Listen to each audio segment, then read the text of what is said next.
नमस्कार विद्यार्थियों, डीएलएड प्रथम वर्ष विषय हमारा हिंदी भाषा शिक्षण प्रवीणता, जिसके अंदर हम गद्य विधा की जो कहानी की चर्चा कर रहे थे और कहानी के तत्वों के बारे में जान रहे थे।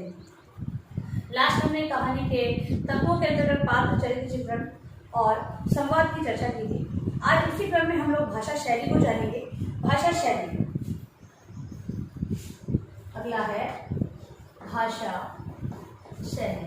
कहानी के अंतर्गत हम लोग किसी चीज को बनाते हैं तो विभिन्न तत्वों के अंतर्गत तत्वों को समावेश करते हुए वो बनती है कोई भी चीज। ठीक है, तो अब यहाँ पर कहानी के तत्वों के अंतर्गत भाषा शैली किस प्रकार कार्य करती है। भाषा शैली की अगर हम बात करें तो वो एक मेन आधार है। अगर कहानी की रचना के अंतर्गत भाषा सही नहीं है, भाषा शैली का सही प्रयोग नहीं किया गया है, तो वो कहानी है वो प्रभाव उत्पादकता को लिए हुए नहीं होगी और ना ही उस कहानी को कोई पढ़ना चाहेगा। तो इसीलिए भाषा शैली का अच्छा होना, सही होना बहुत ही आवश्यक है। जैसे कि हम लोग देखते हैं, भाषा अनुभूति और भाषा अनुभूति और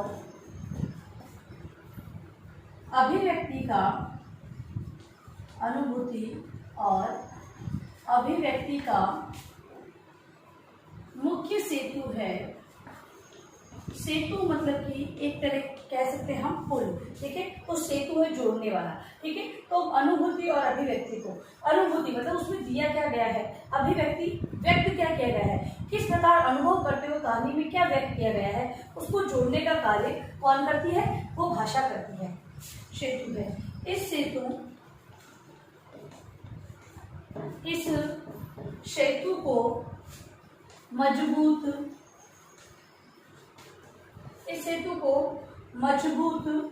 और सुंदर बनाने के लिए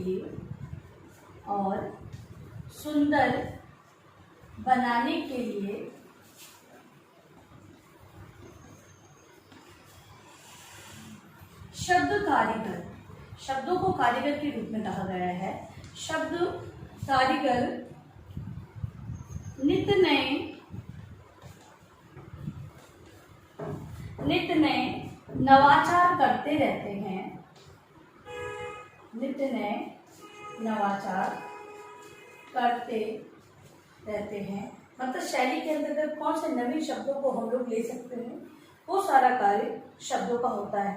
क्योंकि शब्द नए नए होते हैं जिसके अर्थ को हम लोग अर्थ को ग्रहण करते हुए उसका उपयोग हम लोग हर जगह मतलब जहाँ पर उसका उपयोग हो सके वहां पर हम लोग करते हैं। तो सेतु की मजबूती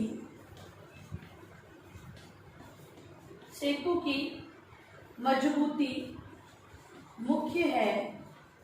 सेतु की मजबूती मुख्य है, उसकी सुंदरता नहीं। ठीक है, मजबूती क्या है, वो उसकी जो मजबूती है। ठीक है, जो अगर मान लो अगर जो अनुभूति भाषा शैली है वो मजबूत नहीं होगी, सुंदर हो वो अपेक्षित है, लेकिन अगर केवल सुंदरता का ही ध्यान रखा जाए, मजबूती का ध्यान नहीं रखा जाएगा, तो जो कहानी है वो प्रभाव उत्पादकता उत्पन्न नहीं करेगी। इसलिए तो मजबूती और सुंदरता दोनों का ध्यान रखना चाहिए। किसी एक को ध्यान में रखकर हम कहानी को आगे नहीं बढ़ा सकते हैं। भाषा सेतु में सुंदरता और मजबूती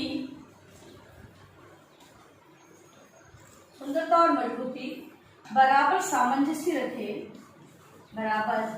सामंजस्य रखना जरूरी है। ठीक है, तो भाषा में सेतु की सुंदरता और मजबूती दोनों को बराबर रखना बहुत ही जरूरी है। तभी अभिव्यक्ति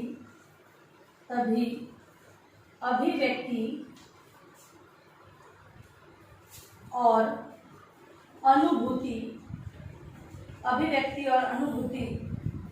की मौलिकता कामयाब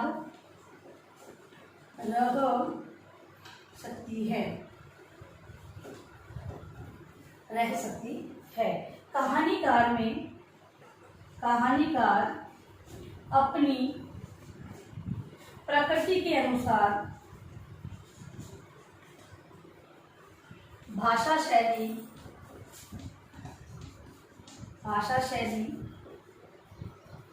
का चुनाव करता है। भाषा शैली का चुनाव करता है। इसके अंतर्गत प्रेमचंद जी जो कि बहुत ही बड़े कहानीकार हैं, वे आम बोलचाल की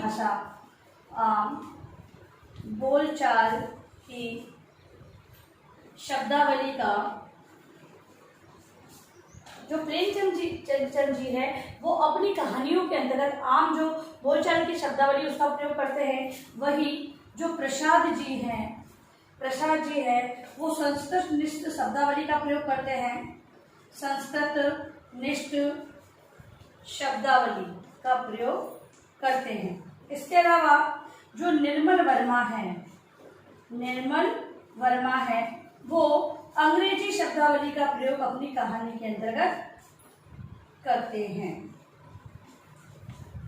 ठीक है, इस प्रकार से इसी तरह मैंने जैसे दिखाया, आपको बताया कि प्रेमचंद जी आम बोलचाल की भाषा का प्रयोग करते हैं, प्रसाद जी संस्कृत शब्दावली का प्रयोग कर रहे हैं और निर्मल वर्मा है अपनी कहानियों में अंग्रेजी शब्दावली का प्रयोग कर रहे हैं। इसी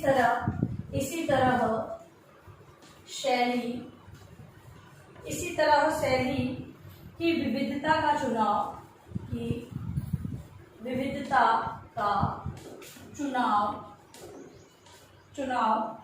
भी कहानीकार की मांग या स्वभाव के अनुसार होता है। हिंदी की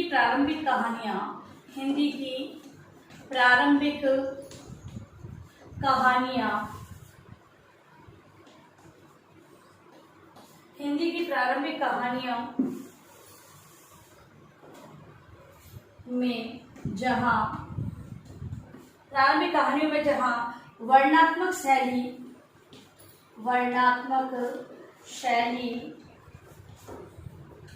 का प्रयोग है, वहां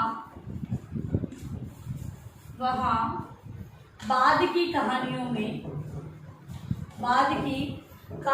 में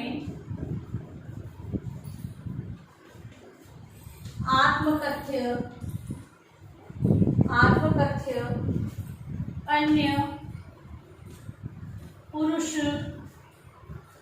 सूत्र, डायरी पत्र आदि शैली का प्रयोग है। तो इस प्रकार से कहानी के तत्वों के बारे में जाना हमने। कहानी तत्व भाषा शैली सेतु का कार्य करती है अभिव्यक्ति और अनुभूति के अंतर्गत। इसके अंतर्गत जो अभिव्यक्ति और अनुभूति के अंतर्गत जो सुंदरता और मजबूती दोनों को ध्यान में बराबर रखना चाहिए।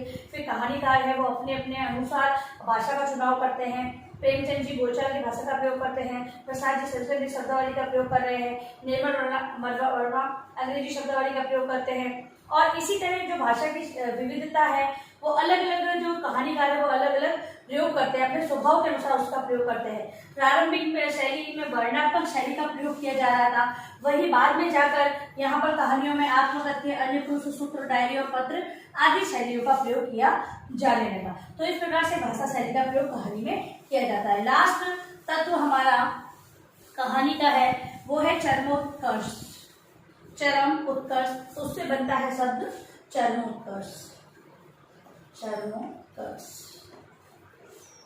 अब कहानी और चरमोत्कर्ष का प्रयोग किस प्रकार होता है? तो कथानक के अनुसार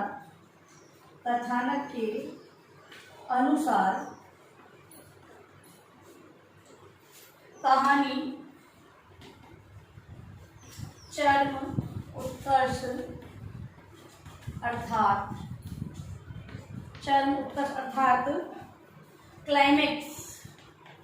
क्लाइमेक्स अंग्रेजी शब्द है क्लाइमैक्स, की ओर बढ़ती है, क्लाइमैक्स की ओर बढ़ती है। चरमोत्कर्ष का चित्रण बहुत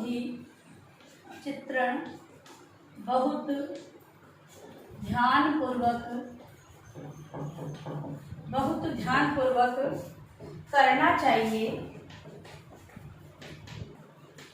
क्योंकि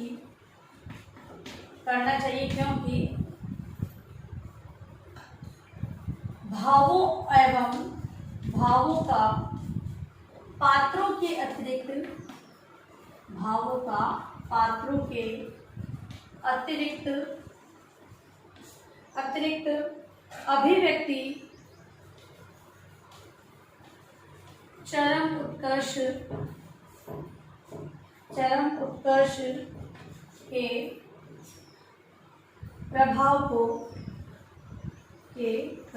को कम कर सकती है। ठीक है, तो क्योंकि भावों का पात्रों के अतिरिक्त अभिव्यक्ति जो है वो चरम उत्कर्ष मतलब कि कहानी को बहुत ही ऊंचे स्तर पर पहुंचाना। अगर पात्रों या अभिव्यक्ति सही प्रकार से नहीं होगी तो कहानी है वो सही ढंग से या फिर आगे नहीं पहुंच पाएगी, मतलब उसकी जो लोकप्रियता है वो कम हो जाएगी। इस बात को कहानीकार की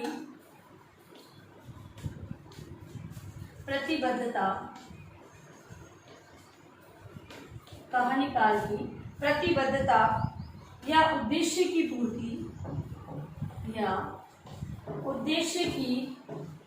पूर्ति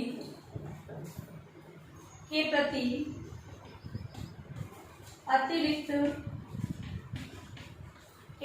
अतिरिक्त आग्रह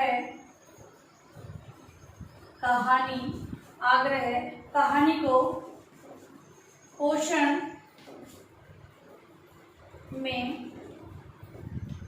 में बदल सकते हैं।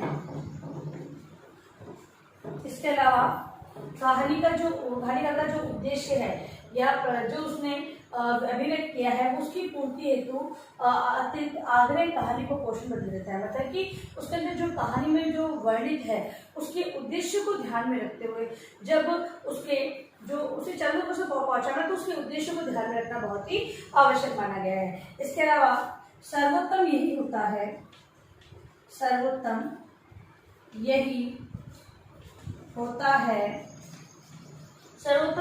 है कि चरम उत्कर्ष पाठक को स्वयं सोचने, लेखनीय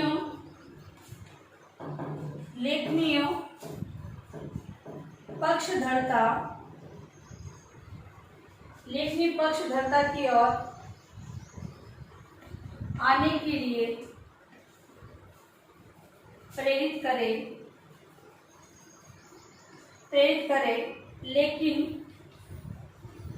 पाठक को यह भी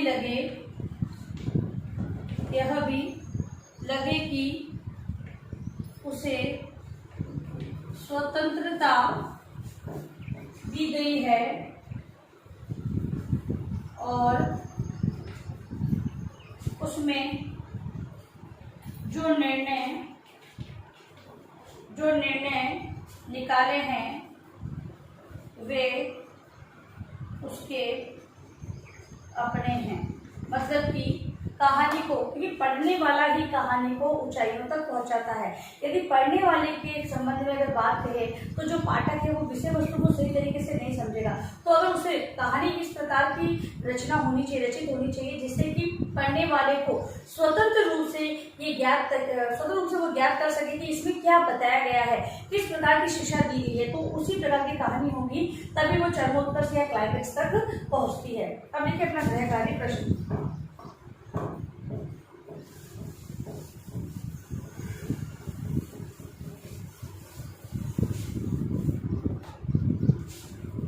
गृह कार्य प्रश्न देखो, कहानी के तत्वों में भाषा शैली तथा चरमोत्कर्ष को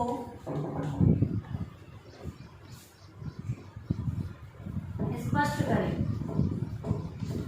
जो अभी अपन ने समझा है, हमने जो समझा है उसी को आप अपनी उत्तर पुस्तिका में गृह कार्य प्रश्न के रूप में लिखकर लाएंगे। और अंत में इस महामारी के दौर में कम से कम आवश्यक कार्य होने पर आप घर से बाहर जाए। बाहर जाते 3 बातों का विशेष ध्यान रखें, मास्क लगाए, सोशल डिस्टेंस बनाए और हाथों को बार-बार सैनिटाइज करते हैं। सुरक्षित तरह से अपना ध्यान रखें।